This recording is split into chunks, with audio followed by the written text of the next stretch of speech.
The viiivPRO specifically for the vertical lift station. Let's talk about how to use that. So the first thing I like to do is have people walk in until their thighs touch the bar. And this would be with them standing straight up. The other thing is, and if you don't mind, show the grid down here at the bottom. One thing you want to have on your platform here is a grid. It's not necessary, but it definitely helps with standardizing the position of the feet. So eventually your clients will know, hey, my feet are always going to go to number 1 or number 4 or whatever.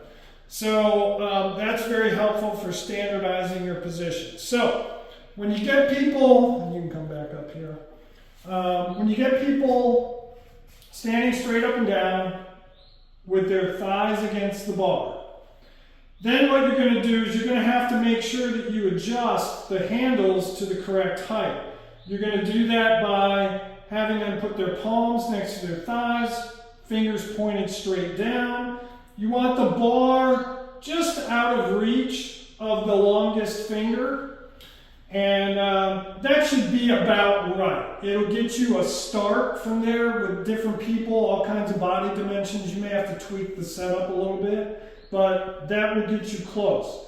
The next thing you want to do is, and please, help your clients be the best they can be and put these on their wrists.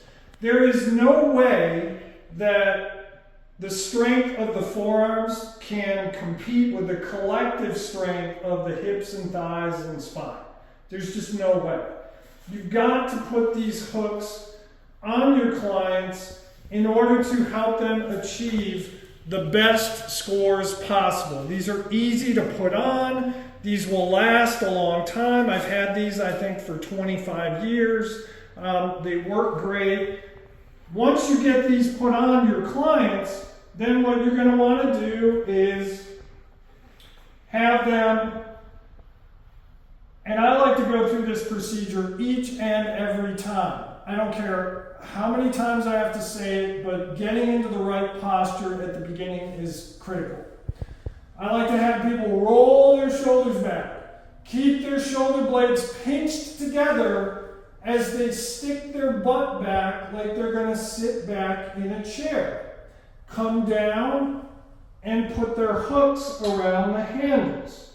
All right, now right now you can see I'm using the horizontal handles here, and parallel handles.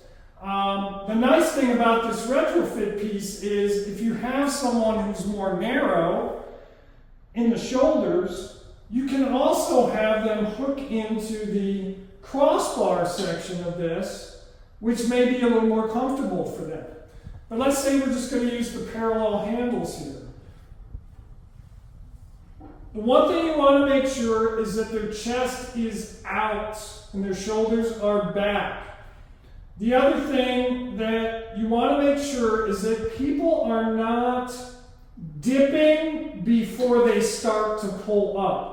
All the slack should be taken out of the arms. There should be no slack whatsoever in the system so that when they are ready to start driving upward, that it's immediate force production and it will register on the screen. Plus it's a lot safer that way. There's no popping against an immovable object. So anyway, roll the shoulders back, pinch the shoulder blades together, stick your butt back, bend your knees, come down, hook in. You're going to be in a nice angle in your hips. I like to shoot for about 120-degree angle between the thigh and the spine.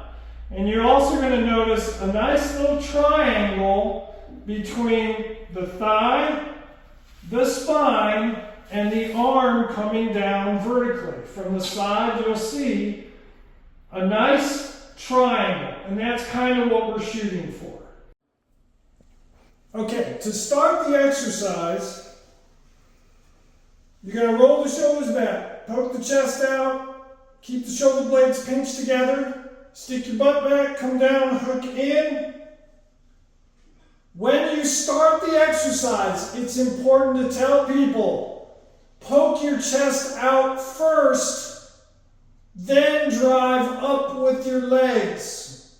Never dip and pull. It's always very controlled. There's no slack in the system. This is definitely by far the best way to do this. And once you start driving upward, keep your chest out. Keep your chest out as you drive up. Now, at some point, your clients are going to round out a little bit. It's unavoidable. The strength of the legs is just far too great for the spine to keep up with. So eventually you'll round out, but by then the exercise is going to be over. So it's not a big deal. We're just striving to keep the chest out and to keep the spine arched for as long as we can. So this is the way you do the vertical lift exercise.